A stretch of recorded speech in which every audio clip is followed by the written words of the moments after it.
네, 출장목화 3화 오늘 함께 해주시는 분은 헬스 트레이너 심현도 관장님, 심현도 교수님이십니다.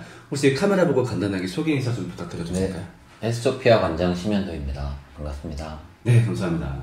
되게 유명하신 분들 트레이닝을 많이 하신 걸로 알고 있는데 혹시 저희가 알고 있는 사람들 중에 좀 거쳐간 분이 어떤 분 계실까요? 김종국도 오래 다녔고, 네. 남궁민 씨, 리킥이 그 정도. 아, 그럼 거의 그분들이 운동 시작할 때부터 거의 돌봐주셨던 건가요?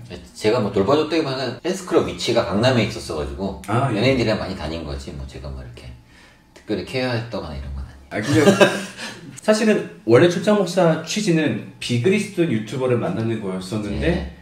그냥 운동 영상만 보고 제가 섭외를 했다가 네. 나중에 알았죠. 사실은 신학까지 하셨다고. 네, 맞습니다. 네. 혹시 신학을 하시게 된 계기가 있었을까요? 다 얘기해도 되죠? 네네. 다 편집할 거니까. 네네네.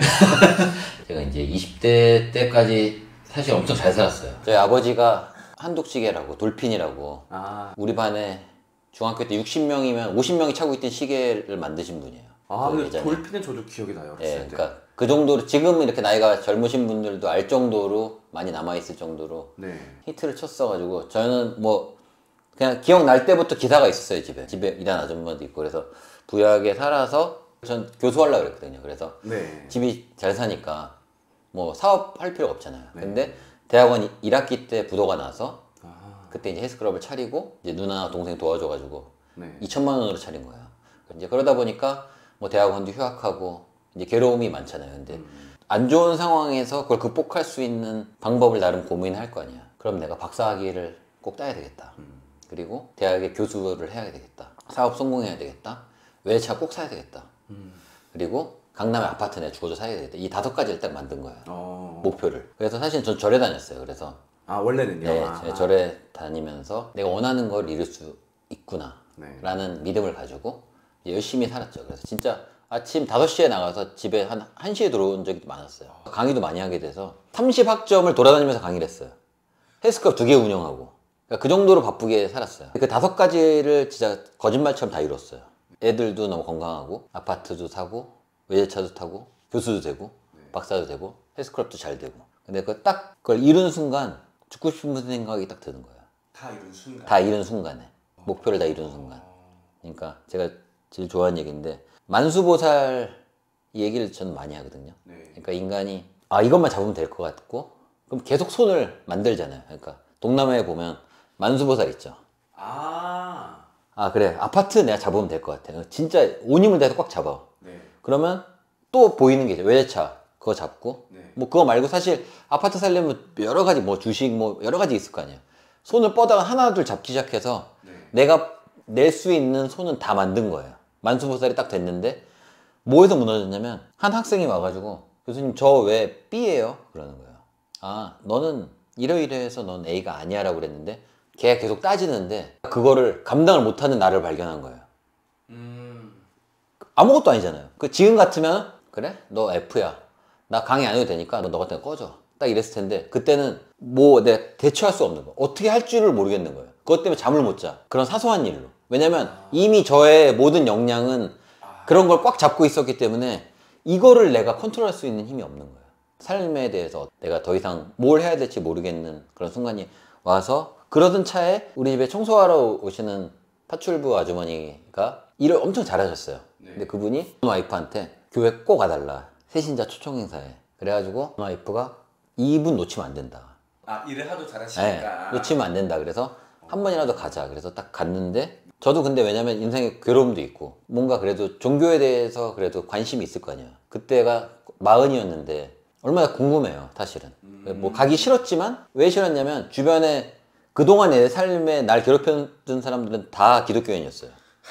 그러니까 그래서 또 가기 싫었는데도 네. 그래도 한켠에 그런 병신들만 있는 건 아닐 거다. 무슨 메시지가 난 있을 거라는 이제 기대를 갖고 이제 간 거죠. 딱 갔는데 간증을 하잖아요. 간증을 하는데 제가 어떻게 살았는지 말씀드렸잖아요. 간증이 뭐냐면 하나님 은혜로 새벽 기도를 열심히 나오게 됐다가 끝이에요. 그러니까 아침에 일찍 일어나는 거는 나는 지금 그런 문제로 고민하는 사람이 아닌 거죠. 나는 지금 게으르고 이런 것 때문에 고민하는 게 아니라 내가 할 수 있는 건 다 했는데 난 괴로워. 근데 이 사람들은 게으른데 하나님 은혜로 자기 부지런해졌다는 거예요. 그걸 듣는 순간 아 그러니까 기독교인들이 저렇게 병신짓 하는구나 이런 생각이 딱 드는 거야. 그거 끝나고 설교 딱 하는데 창세기 난 지금은 창세기 내가 진짜 좋아하거든요. 야 이거 나를 초등학생 취급하나? 뭐 차르그룹 어쩌고 막 이런 아 이건 무슨 내가 인생에 대한 고민을 나는 진짜 난 메시지를 듣고 싶은데 나를 어린애 취급하는 것 같은 느낌이 들고 기분이 너무 상하는 거예요. 집에 와서 난 다시는 안 간다 딱 그랬는데 아무리 생각해도 이상한 거예요. 아니 설마 저런 것 때문에 사람들이 기독교를 믿을까? 전 세계 사람들이 이렇게 많이 크리스찬이 있는데 저런 간증이 기독교인가 이런 의구심이 자꾸 드는 거예요.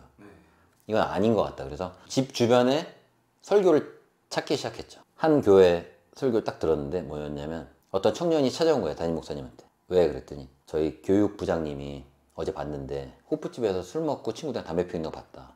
나 이런 교회 못 다니겠습니다. 딱 그랬더니 담임 목사님이 네가 나가.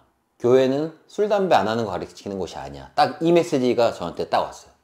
저는 술 담배 하는 거 담배도 끊어보고 술도 안 먹어보고 술도 많이 먹어보고 담배도 펴보고 할 수 있는 걸 다 해봤는데 뭐 해야 될지 모르겠는 상태. 진짜 나는 진짜 뭔가 큰 메시지가 있다고 생각했는데 고장 얘기하는 게 술 먹으면 안 되고 담배 피우는 거예요. 이 정도 메시지로는 저한테는 절에서도 마찬가지야. 고민이 있어서 아 박사장 때 술 많이 먹어야 되고 이랬는데 아 술 많이 먹는 거 안 좋죠. 내가 초등학생이야? 술 많이 안 먹는 거 안 좋은 거는 굳이 나한테 얘기 안 해. 그건 저도 알잖아. 교회에서 술 담배 하지 말라는 거를 얘기하는 거는 전 교인의 초등학생으로 본다고 생각하거든요. 아니 내가 그걸 안 좋은 걸 몰라서 하는 게 아니라 내가 지금 얼마나 괴로움을 담배를 피고 얼마나 술 먹는 게 얼마나 스트레스예요. 그게 메시지랍시고 하는 게 너무 싫었는데 딱 메시지가 교회는 그런 거 가리키는 게 아니라 더 중요한 게 있어. 딱 그 메시지 했는데 그게 귀에 딱 꽂혔어요. 그래서 난 저기 갈 거야. 그냥 바로 그때부터 새벽기도 그냥 하루도 안 빠지고 저는 5년 하루도 안 빠졌어요. 그거 하고 성경을 그 첫 해에 삼독했어요. 그러니까 먼저 하나님 나라 의를 구하라 그러면 모든 걸 더하시리라 이러게 저 딱 왔어요. 그래서 그런데 이제 더 이제 갈증이 생긴 거죠. 설교로 뭔가 더 여기 운동하러 온 애들한테 전하고 싶은데 부족한 거죠. 예수님의 말씀을 알려주고 싶은데 네. 내 지식이 너무 부족하다고 느끼는 거예요. 신학교를 좀 가고 싶은 생각이 든 거죠. 그래서 그때는 사역을 할 생각은 없었어요. 처음에는 그냥 진짜 그냥 알아야 되겠다. 그 신학교에서 제가 이제 제일 중요한 교수님을 이제 새해 이제 인사하러 수요 예배 찾아갔어요. 근데 같이 이제 차 마시는데 거기 전도사님 3명이 다 선교로 가게 딱 된 상황이 된 거예요. 그래서 나보고 해보지 않겠냐 딱 그래서 송파에 이제 집 사고 이제 그랬었는데 거기 전세 주고 화성으로 그냥 갔죠 전. 너무 존경하는 교수님이었기 때문에 그렇게 해야 되겠다고 했는데 헤스토피아가 강남에 있던 게 망했어요. 여러 가지 하여튼 문제가 얽혀가지고 오도 갈 데 없는 상황이 딱 됐는데 담임 목사님이 성가대시를 빼고 제 기구를 넣어줬어요. 공사까지 하셔가지고. 그래서 너 유명하니까 찾아온 애들은 어차피 있지 않냐. 강남이든 여기든 별 상관없지 않겠느냐. 그렇게 배려를 해주신 거예요. 마치 개인 PT샵처럼. 네. 저한테 특혜 주신 거죠. 네. 그래서 이제 새벽기도 청년들 새벽기도 불러 교회 애들은 다 불러서 끝나고 운동시키고. 와 최고다. 네. 그러니까 뭐 그냥 교회에서 살았죠 전. 그렇게 한 3년째 되는데 이제 30년 된 교회예요. 네. 30년 다닌 30살짜리 사람이 있는 거예요. 그 권사님 이제 아들이고 그리고 찬양인도자고 30살. 담임 목사님 매 설교마다 칭찬하는 그 청년이 있었어요. 교회에 헌신하고 이제 이런 친구가 있었는데 저희 와이프랑 바람이 난 거예요. 그래가지고 이거가 알려지면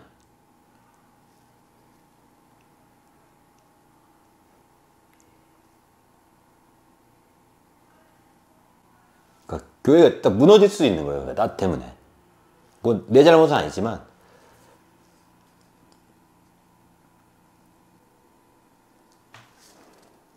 내가 평생 내가 지옥에 살더라도 이건 내가 가정 내가 지키고 교회 내가 지켜야 되겠다고 해서 별짓을 다 했는데 안 돼요. 둘이 도망가 같이 사는 거예요. 와이프는 미국 갔다고 이제 거짓말하고 사람들한테 교인들한테 사모님 어디 가셨어요? 그러면 애들 보러 미국 갔다 이렇게 하고 얘는 왜 없어진지 모르고 그러니까 목사님이랑 권사님이랑 저만 아는 거예요. 내가 계속 있다가는 교회 무너지는 거는 이건 뭐 일도 아니겠다. 담임 목사님 날 위해서 이렇게 해주셨는데 난 나가야 되겠다.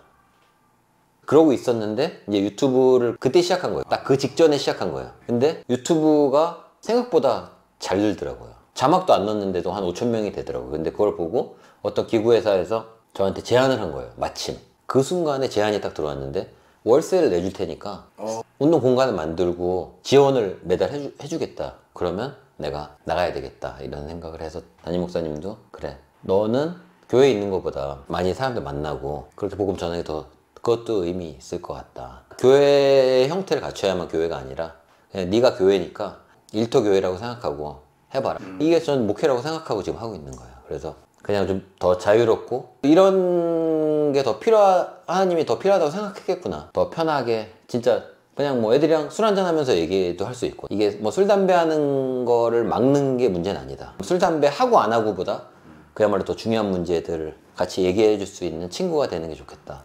이제 이런 생각을 하게 된 거죠. 사실은 더 깊은 고민이 있고 이 문제를 해결하려고 모든 거를 다 해봤는데 안 되고 이런 상황인 사람들이 많은 거죠. 애들이 물어봐요. 그러니까 내가 성경 얘기 계속하고 그러니까 교회 어디 가야 되나 추천해달라고 그러는데 자신있게 추천 못 하겠는 거야. 그러니까 차라리 야 대형교회 가서 그냥 설교 일단 들어봐. 대형교회가 그렇게 좋지 않은데도 차라리 그냥 야 대형교회 가서 그냥 유명하신 분들 설교라도 들어봐. 이렇게뿐이 추천을 못 하는 거예요. 건강한 교회를 자신있게 추천하기가 어려운 거죠, 사실은. 그냥 본질적인 얘기를 좀 계속해주는 교회가 있었으면 좋겠고, 예수님이 우리한테 준 메시지들을 계속 좀 지속적으로 전달할 수 있는 데가 있을까라는 고민해보면 이제 쉽지 않구나. 저도 태어날 때부터 교회 다녀오고 했지만은 다른 게 아니라 교회에서 복음을 듣기가 너무너무 힘들다 이거였거든요. 네, 맞아요. 네. 지금 제가 백석대학교에서 출강을 하거든요. 네. 거기서 이제 비그리스도인 친구들한테 기독교를 가르치는데, 그러면은 그걸 듣고서 이제 교회 나가겠다는 애들이 생겨요. 학기 말에. 그럼 교수님 어느 교회 가야 돼요? 잠깐만. 그래서 진짜 전국에 약간 지도처럼 있긴 해요. 정말 제 신뢰할 수 있는 몇 군데 몇 군데. 근데 여기를 제외하고 있는 지역 친구들은 제가 뭐라 말을 잘 못하겠어요. 물론 어떤 판매법은 제시해주긴 하는데 그러면서도 참 마음이 불안하죠. 겉면의 기능이 너무 수준이 낮은 거죠. 그러니까 주의성수 막 이런 거, 막 11조 이런 거에 너무 강요하다 보니까 제가 딱 느낀 게 이제 운동에서도 이제 원칙과 방법론이 있잖아요. 네. 예외가 없는 게 있죠. 예를 들어서 팔굽혀기를 10개 하는 나랑 1000개 하는 나는 몸이 똑같을 수 있는 방법은 존재하지 않거든요. 이런 거는 원칙이잖아요. 근데 예를 들어서 뭐 2분할이다 3분할이다 이런 방법론인데 2분할 한다고 몸 좋아지지 않을 수도 있고, 이제 이런 것들을 원칙으로 착각하는 경우가 있어요. 그러니까 운동에서 예외가 아예 없는 게 있어요. 10kg를 10개 할 수 있는 나랑 100kg 10개 할 수 있는 나는 다르다. 이게 과거의 원칙이라고 그러거든요. 이걸 가지고 이제 방법론들을 만들어가는 거거든요. 교회에서도 예외가 있는 거 있잖아요. 그러니까 주일인데 맹장염 걸려가지고 안 간 것도 정죄하진 않을 거 아니에요. 예외가 있는 건데 마치 이게 원칙인 것처럼 원칙을 삼는 순간 이건 이제 망하는 거죠. 그러니까 결국에는 원칙이 아닌 거를 저는 원칙 삼는 게 결국은 교회식 문제다. 예외가 없는 거 있잖아요. 인간 죄인이다.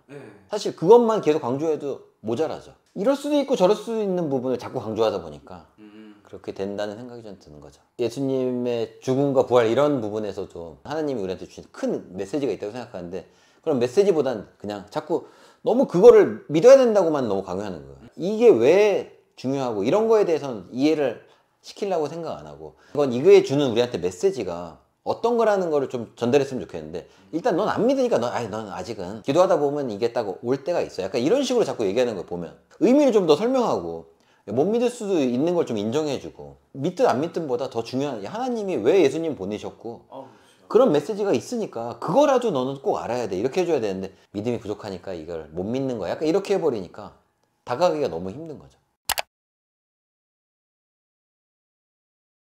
제 욕심인데 그냥 술 담배 같이 할 수 있는 목회를 저는 원해요. 진짜 아무렇지도 않았으면 좋겠어요. 그거에 대해서 얼마 전에 여의도 침례교사 전도사님이 청년 2명 데리고 온다 그러는 거예요. 그래서 제 팬이라 그래서 데리고 온다 그래가지고 딱 오자마자 하는 말씀, 얘네 믿음이 별로 안 좋아서 담배도 피고 뭐 어쩌고 막 이러는 거예요. 근데 되게 젊은 애들인데 운동 엄청 열심히 했더라고요. 몸이 생각보다 너무 좋고 전공도 뭐 미술하고 막 유학생이고 되게 공부도 열심히 하는 애들이더라고요. 몸도 좋고 되게 건강한 애들이더라고요. 근데 담배 하나 피는 것 때문에 믿음이 안 좋은 애라고 소개를 하는 것 자체가, 그런 거 보면서 이 정도로 건강할 수가 있을까 애들이? 그래서 이렇게 찾아와서 스스럼 없이 배우고, 전 걔네들한테 줄 수 있는 그거는 담배 안 피면 행복할 수 있는 날이 올 거라는 얘기는 꼭 해주고 싶어요. 저처럼. 그러니까 담배가 아니더라도 내가 안정될 수 있는 날이 언젠가 올 거야. 이런 얘기를 좀 해줄 수 있고, 그런 믿음을 같이 가고 그 정도가 됐으면 좋겠고, 그런 목회를 그런 목회가 필요하지 않을까. 그러니까 그런 아픔을 있는 애들이 올 수 있는 교회였으면